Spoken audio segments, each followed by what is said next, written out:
CBSE class 10 Hindi हमारी पुस्तिका है क्षितिज, और आज हम लोग एक कविता करेंगे। पिछली वीडियो तक हमने आत्मकथ्य पढ़ा था, ठीक है, और अब हम लोग आगे अपनी अगली कविता करते हैं। हमारी जो अगली कविता है वो दो कविता है एक ही पाठ में, जिसमें पहली कविता का नाम है उत्साह और दूसरी कविता का नाम है अट नहीं रही है, और इन दोनों कविताओं के लेखक हैं सूर्यकांत त्रिपाठी निराला। तो हम लोग इस वीडियो में पहली कविता करेंगे जो कि है उत्साह। तो यहाँ पर हमारा पाठ हो गया या कविता हो गया उत्साह, और इसके लेखक हैं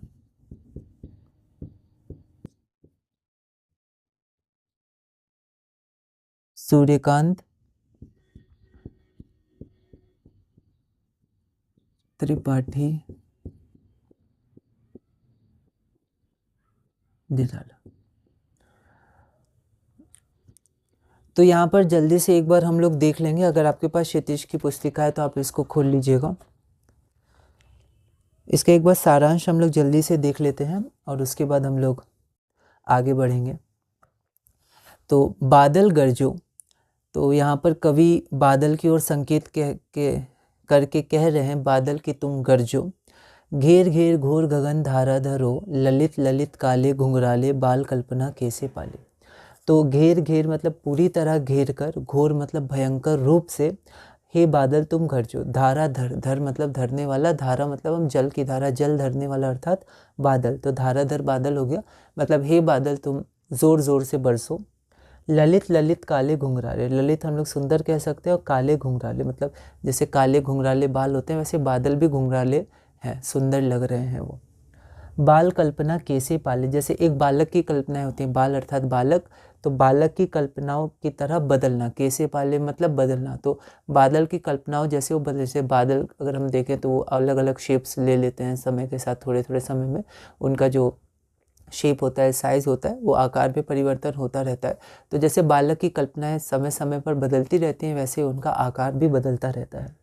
विद्युत छवि उर में कवि नवजीवन वाले, तो यहाँ पर बादल को कवि कहते हैं। तो ये क्वेश्चंस बनते हैं कि आखिर क्यों लेखक ने कवि ने बादलों को कवि की तुलना दी है। तो वो कवि की तरह बोलते हैं कि हे बादल तुम कवि हो।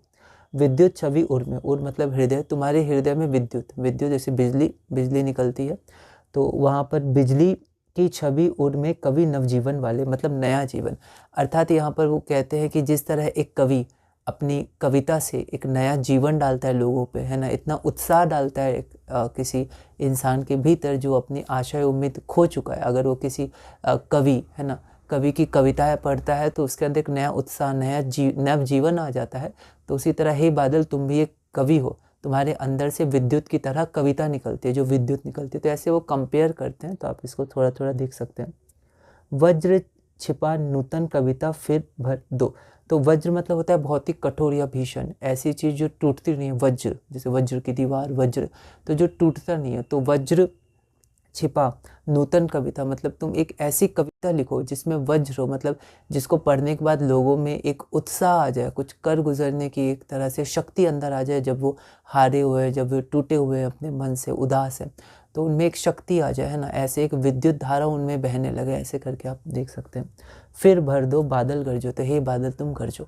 तो यहाँ पर वो बादल के विषय में बताते हैं, साथ में कवि की तुलना भी करते हैं कि जिस तरह कवि अपनी कविता से लोगों में नया जीवन डाल देता है ना, हारे हुए मन में फिर से एक उम्मीद की किरण जगा देता है, वैसे ही बादल तुम भी इतनी ज़ोर से गरजो, इतनी ज़ोर से बरसो, जो आगे देखेंगे जो धरा है, जो गर्मी से तप रही है उसको तुम शांत कर दो, है ना, लोग जो प्यास से तप रहे हैं उनकी प्यास को बुझा दो। हर जगह तुम कह सकते हैं कि हर जगह तुम ठंडक पहुंचा दो गर्मी से के कारण जो लोग झुलस रहे हैं। आगे हम लोग ये देखेंगे। तो कवि इन पंक्तियों में बादल को गरजने के लिए कहते हैं। वो कहते हैं कि ओ बादल तुम पूरे गगन को पूरी तरह से घेर लो और भयंकर गर्जना करो। कवि बादल के सौंदर्य का वर्णन करते हुए कहते हैं कि बादल सुंदर हैं, काले हैं, घुंघराले हैं। कवि कहते हैं कि किसी बच्चे की कल्पनाओं की तरह ही उनका आकार पल पल बदलता रहता है। आगे कवि बादल की तुलना कवि से करते हैं और कहते हैं कि तुम अपने हृदय में बिजली के समान ऊर्जा वाले विचारों को जन्म दो और एक नई कविता का सृजन करो जिससे लोगों के हारे हुए से मन में वापस एक नई ऊर्जा आ जाए। वो बादल से कहते हैं कि तुम अपने विचारों में, अपनी भावनाओं में वज्र छुपा कर, है ना, अर्थात कठोर स्वर में कविता करो, भीषण स्वर में कविता करो, वज्र की तरह कविता करो, जिससे लोगों को साहस मिले, हिम्मत मिले, उनके निराश मन में एक नई ऊर्जा, नई आशा भर दो। कवि बादलों की तुलना एक कवि से करते हैं। जिस प्रकार बादल जल देकर धरती को नवजीवन देता है, फसल होती है, पौधे अंकुरित होते हैं, पशु पक्षी मनुष्य सबको जल मिलता है, उसी प्रकार कवि अपनी कविता से लोगों के हारे, निराश, टूटे मन में एक नया उत्साह, जोश, ऊर्जा, आशा भर देता है अपनी कविता से। ठीक है, तो थोड़ा यहाँ कंपेयर किया गया, तो आप उसको देख सकते हैं। उसके बाद यहाँ पर अगला पैराग्राफ एक और है, बस उसको हम लोग देख लेते हैं, अगला एक्सटेंशन। तो अगला है कि विकल विकल उन्मन थे उन्मन, विश्व के निदाद्य के सकल जन, आए अज्ञात दिशा से अनंत के घन, तप्त धरा जल से फिर शीतल कर दो, बादल गरजो।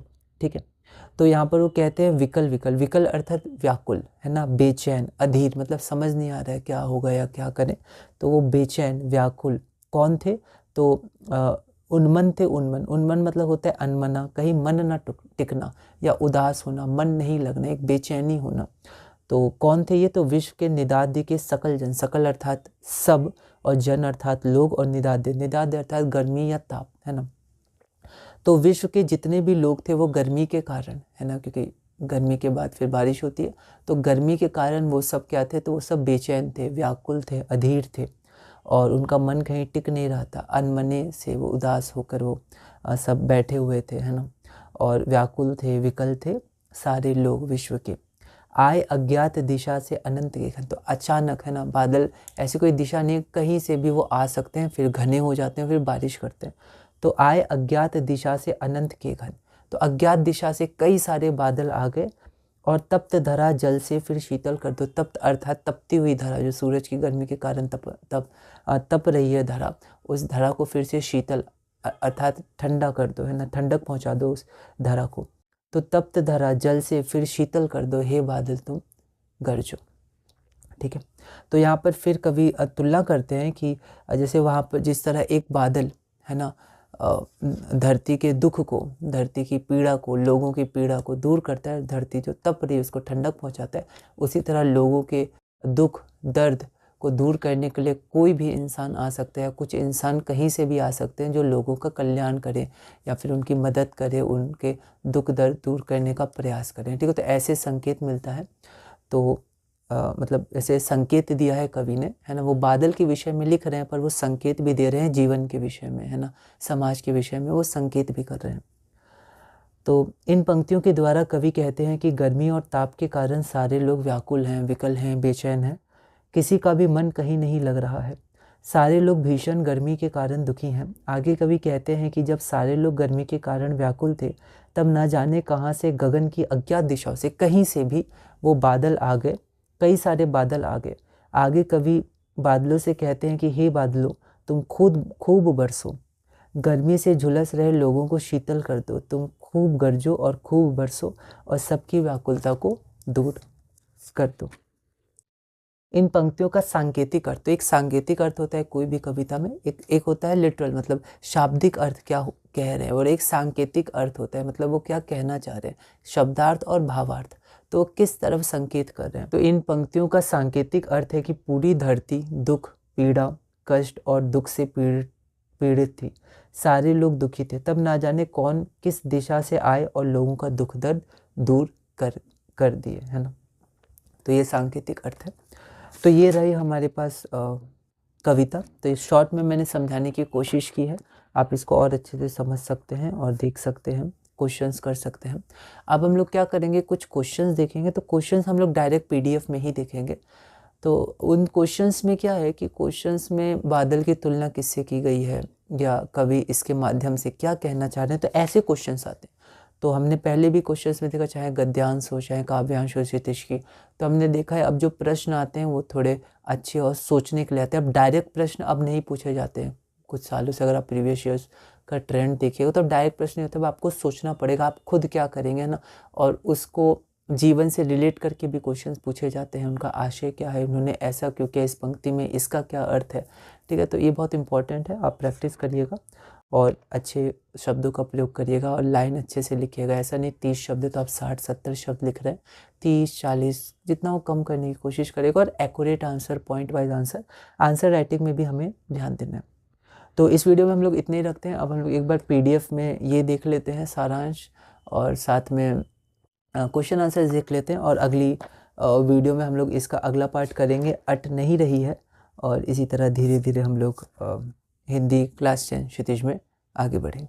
तो यहाँ पर ये सारांश है, एक बार आप इसको देख सकते हैं। मैंने यहाँ समझाने की कोशिश की कि कवि क्या कहना चाह रहे हैं, और ये रहा हमारे पास, आप इसको एक बार पढ़ सकते हैं ना। अलग अलग तरह के क्वेश्चंस आते हैं, पर एक कॉन्सेप्ट आप रखिएगा ताकि क्वेश्चन के अनुसार हम लोग भाषा में परिवर्तन करके उत्तर लिख सकें, है ना। ये कविता है हमारे पास, ठीक है। तो यहाँ पर फिर अगला हमारा है अट नहीं रही है, इसको हम लोग अगली वीडियो में देखेंगे। अब हम लोग क्या करते हैं, एक बार अब हम लोग क्वेश्चंस देख लेते हैं।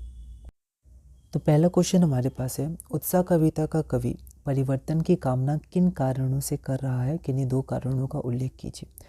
तो यहाँ पर अगर आप देखिएगा तो जो कवि हैं वो बादल के विषय में कह रहे हैं, लेकिन वो संकेत किसकी तरफ कर रहे हैं, तो वो समाज की तरफ संकेत कर रहे हैं। जो वहाँ पर लोग हैं जिन पे जो शोषित हैं या फिर जिनमें दुख है, दर्द है, उनके कल्याण के लिए, है ना, वो ये कह रहे हैं, सांकेतिक अर्थ है। तो उत्साह कविता का कवि परिवर्तन की कामना कर रहा है। थोड़े से मैंने शब्द यहाँ से लिए, फिर पॉइंट वाइज हम लोग कोशिश करेंगे लिखने की। तो पहला हमारे पास क्या है कि शोषित पीड़ित जनता के कल्याण के लिए, जनता का दुख तक दूर करने के लिए किन कारणों से परिवर्तन की कामना है, कि क्यों कर रहा है कवि ये कामना। तो शोषित पीड़ित जनता जो है समाज में, उसके कल्याण के लिए और जनता का दुख और दर्द दूर करने के लिए। दूसरा, नव निर्माण के लिए, है ना, ताकि लोगों में एक नई चेतना जगे, है ना, या फिर लोगों में नव जीवन का संचार हो और नव निर्माण हो, समाज में कल्याण हो, है ना। तो ऐसे करके आप कुछ मतलब शब्दों में परिवर्तन करके लिख सकते हैं, अपनी तरह से भी आप लिख सकते हैं। अगला हम लोग देखते हैं ना, तो आप पॉइंट वाइज भी लिख सकते हैं, कभी कभी पैराग्राफ भी लिख सकते हैं, पर पॉइंट वाइज भी सही रहता है। अगला है, उत्साह कविता का कवि बादलों के बहाने किस सामाजिक बदलाव की उम्मीद कर रहा है। तो बादलों को उन्होंने वहाँ पर दिखाया है, दर्शाया है, बादलों के विषय में उनके बारे में लिखा है कवि ने, लेकिन फिर भी सांकेतिक अर्थ क्या है, समाज में नया जागरण या फिर नव चेतना का संचार, नया जीवन का संचार। तो वही क्वेश्चन है, उत्साह कविता का कवि बादलों के बहाने किस सामाजिक बदलाव, है ना, किस सामाजिक बदलाव की उम्मीद में है, उसमें बदलाव की इच्छा क्यों जगती है। तो कवि बादलों के बहाने शोषित पीड़ित वर्ग के उद्धार, तो देखिए शोषित पीड़ित वर्ग उद्धार, है ना, ये सब आप ध्यान रखिएगा। तो इन सब शब्दों का प्रयोग करिएगा, ठीक है। तो कवि बादलों के बहाने शोषित पीड़ित वर्ग के उद्धार, है ना, की उम्मीद में है, उसमें बदलाव की इच्छा समाज में कमज़ोर वर्गों की दयनीय और शोषित अवस्था देखकर जगती है। तो क्यों जगती है, जब कवि समाज में देखते हैं शोषित पीड़ित लोग, है ना, जो दयनीय स्थिति में है, अच्छी स्थिति में नहीं है, तब उनमें बदलाव की उम्मीद जगती है। तो कवि बादलों के बहाने शोषित पीड़ित वर्ग के उद्धार की उम्मीद में है, उसमें बदलाव की इच्छा समाज में कमज़ोर वर्गों की दयनीय और शोषित अवस्था देखकर जगती है। अगला क्वेश्चन है, कवि निराला, है ना, कवि सूर्यकांत त्रिपाठी निराला है। तो कवि निराला बादलों से किन किन कारणों से गरजने बरसने का आग्रह कर रहे हैं। तो जो बादल हैं उनसे किन किन कारणों से कवि कहते हैं कि हे बादल तुम खूब गरजो, खूब बरसो, ठीक है। तो यहाँ पर आप सांकेतिक अर्थ भी लिख सकते हैं, ठीक है, और साथ में आप इसका शाब्दिक अर्थ भी लिख सकते हैं कि धरा जो है इतनी तप चुकी है, लोग गर्मी के कारण इतने बेचैन, व्याकुल, विकल हो रहे हैं कि वो चाहते हैं बादल बरसे। आप सांकेतिक अर्थ भी लिख सकते हैं कि समाज में दुख, दर्द, शोषण बहुत है, लोग दयनीय स्थिति में हैं, है ना, तो इसलिए वो चाहते हैं कि कोई आए और समाज में उद्धार करे, या लोगों में नई चेतना, नया जीवन का संचार हो, जिससे वो समाज में उद्धार कर सके, ठीक है। तो आप ऐसे लिख सकते हैं। तो उत्साह कविता के आधार पर कोई 2 कारण अवश्य लिखिए। तो यहाँ पर मैंने दोनों सांकेतिक कारण ही लिखे हैं, मार्किंग स्कीम में भी था, पर उसमें बहुत सारे कारण दिए, उसमें मैंने 2 लिखे हैं। आप वो एक शाब्दिक कारण जो है वो भी लिख सकते हैं कि लोग इतने व्याकुल थे, इतने बेचैन थे, धरती इतनी तप रही थी गर्मी के कारण कि वो कहते हैं कि बादल तुम खूब बरसो। तो कवि निराला बादलों से गरजने बरसने का आग्रह कर रहे हैं। तो यहाँ पर एक छोटा सा मैंने लाइन लिख दी ताकि फिर मैं यहाँ पर पॉइंट वाइज लिख सकूँ। तो पहला, सामाजिक परिवर्तन और बदलाव के लिए। किस लिए आग्रह कर रहे हैं? सामाजिक परिवर्तन और बदलाव के लिए। और यहाँ पर बादलों का अर्थ बादल नहीं, यहाँ पर कुछ लोग हो सकते हैं, ठीक है, या समाज का वर्ग हो सकते हैं। तो यहाँ पर वो बादलों से किसी की ओर संकेत कर रहे हैं। तो सामाजिक परिवर्तन और बदलाव के लिए, और दूसरा शोषित पीड़ित जनता के उद्धार और कल्याण के लिए, है ना। यहाँ पर सांकेतिक अर्थ मैंने दोनों पॉइंट्स में लिखा है। अगला है, उत्साह कविता में बादलों को किन किन रूपों में चित्रित किया गया है, अपने शब्दों में लिखिए। अब देखिए 2 मार्क्स का है, तो आप चाहें तो 2 पॉइंट भी लिख सकते थे या थोड़ा ज़्यादा भी लिख सकते हैं, 25-30 शब्द का। अगर आप शॉर्ट लिख रहे हैं, आप चाहे तो 2 पॉइंट का विस्तार भी कर सकते हैं अपनी तरह से। तो आंसर राइटिंग आप अलग अलग जगह से देख सकते हैं, हमें कैसे लिखनी चाहिए, तो उसका आप ध्यान रखिएगा। तो उत्साह कविता में बादलों को अलग अलग रूपों में चित्रित किया गया। तो पहले मैंने एक लाइन लिख दी क्योंकि क्वेश्चन था उत्साह कविता में बादलों को किन किन रूपों में चित्रित किया गया, तो मैंने लिख दिया अलग अलग रूपों में चित्रित किया गया। तो उत्साह कविता में बादलों को अलग अलग रूपों में चित्रित किया गया है। पहला, क्रांति दूत के रूप में, दूसरा कल्पना के समान पल पल परिवर्तित होने वाला, तीसरा कवि के रूप में, और चौथा जीवन दाता के रूप में, है ना। आगे बढ़ते हैं। अगला है, आए अज्ञात दिशा से अनंत के घन। तो जैसे काव्यांश से या फिर कविता से एक लाइन सीधी उठा ली जाती है, आए अज्ञात दिशा से अनंत के घन। उत्साह कविता से उद्धृत इस पंक्ति में बादलों को अनंत के घन क्यों कहा गया है, ठीक है। तो अनंत के घन क्यों कहा गया। 2025 2 मार्क्स 25 से 30। अब मार्किंग स्कीम आप देखिएगा तो अनंत के अलग अलग वहाँ पर अपेक्षाएं ली गई हैं, किस अपेक्षा से कहा जा सकता है अनंत को। तो यहाँ पर मैंने मार्किंग स्कीम के अनुसार ही लिखा है। तो बादलों को अनंत के घन कहा गया है क्योंकि, तो यहाँ मैंने पॉइंट वाइज नहीं क्योंकि से शुरू किया, क्योंकि ये अनंत आकाश में छाए हुए हैं। तो यहाँ एक आकाश को अनंत कहा गया है। ये बादल अनंत आकाश से आते हैं और पानी बरसाकर उसी में समा जाते हैं। आकाश जो अनंत है उसी से आते हैं अज्ञात दिशा से और उसी में फिर पानी बरसाकर समा जाते हैं। ये अनंत आकाश में घने समूह के रूप में दिखाई देते हैं ना। अनंत के घन मतलब घने समूह के रूप में अनंत आकाश में दिखाई देते हैं। मार्किंग स्कीम में एक अनंत का अर्थ ईश्वर भी लिया गया था, ठीक है। तो अनंत के देखिएगा तो आप कुछ अर्थ ले सकते हैं, तो आप अपने हिसाब से उसको देख सकते हैं। अब ये जो था ये 40 से ज़्यादा शब्दों का हो गया थोड़ा, पर इतना हो सकता है, बहुत ज़्यादा नहीं, पर हम लोग 50-60 तक नहीं जाएंगे, कोशिश करेंगे 30-40 के अंदर ही हम लोग उसको पूरा करते हैं ना। वैसे ये तो 25-30 है, पर 30-40 तक हम लोग कर सकते हैं। जैसे 25-30 शब्द होता है 2 मार्क्स का। तो उत्साह कविता के शीर्षक की सार्थकता पर प्रकाश डाले। सार्थकता मतलब सही। तो उत्साह जो कविता का जो, क्योंकि बादल के बारे में बताया गया पर कविता का शीर्षक है उत्साह, तो उत्साह क्यों कहा गया है, कविता का शीर्षक उत्साह क्यों कहा गया है, तो उसकी सार्थकता मतलब वो सही है या कैसे सही है वो आपको बताना है, सार्थक है कैसे। तो उत्साह कविता में कवि ने बादलों के माध्यम से, क्योंकि सांकेतिक अर्थ है, शीर्षक जो उत्साह है वो सांकेतिक है, कहा गया है बादलों के बारे में पर उत्साह जगाना है, ठीक है, निराश हारे हुए मन में। तो उत्साह कविता में कवि ने बादलों के माध्यम से, है ना, माध्यम ये सब शब्दों का आप ध्यान रखिएगा, के माध्यम से शोषित जनता के कल्याण के लिए आग्रह किया। आग्रह करना मतलब कहना, इच्छा करना, कामना करना, ठीक है। तो शोषित जनता के उद्धार के लिए, कल्याण के लिए आग्रह किया है। उन्होंने बादलों को कवि कहा है जिसकी गर्जना से लोगों की सोई चेतना में नया उत्साह भर जाता है। जैसे बादल गरजता है उसके अंदर विद्युत निकलती है, ऊर्जा निकलती है, वैसे जो कवि हैं उनकी कविताओं से लोगों के हारे मन में एक विश्वास जगता है, आशा की किरण जगती है ना। तो उन्होंने बादलों को कवि कहा है जिसकी गर्जना से लोगों की सोई चेतना में नया उत्साह भर जाता है। 30 से ज़्यादा शब्द हैं, ठीक है, थोड़े ज़्यादा हो सकते हैं। अगला क्वेश्चन हमारे पास है, उत्साह कविता में कवि ने धाराधर किसे कहा है और क्यों। देखिए धाराधर, अब देखिए 2024, ये भी 2024 का है और ये 2025 का था, तो अब कुछ 2024 के क्वेश्चन हम लोग देख लेते हैं। तो उत्साह कविता आगे है, उत्साह कविता ने कवि ने धाराधर किसे कहा है और क्यों कहा है। तो धाराधर कौन है, तो धाराधर अगर हम तोड़ेंगे तो धारा जो धर अर्थात धरना या धारण करना, ठीक है, और धारा मतलब हम लोग जल धारा समझ सकते हैं, जल की धारा, तो जो जल को धारण किया हुआ है अर्थात हम लोग बादल कह सकते हैं, धाराधर। तो उत्साह कविता ने कवि ने धाराधर किसे कहा है, बादलों को कहा है और क्यों कहा है, तो हम लोग देखते हैं उत्तर 2024 का है। उत्साह कविता में कवि ने धाराधर बादलों को कहा है क्योंकि बादल जल की धारा को धारण करते हैं। बादल जल बरसाते हैं और गर्मी से तपती धरा को शीतल करते हैं।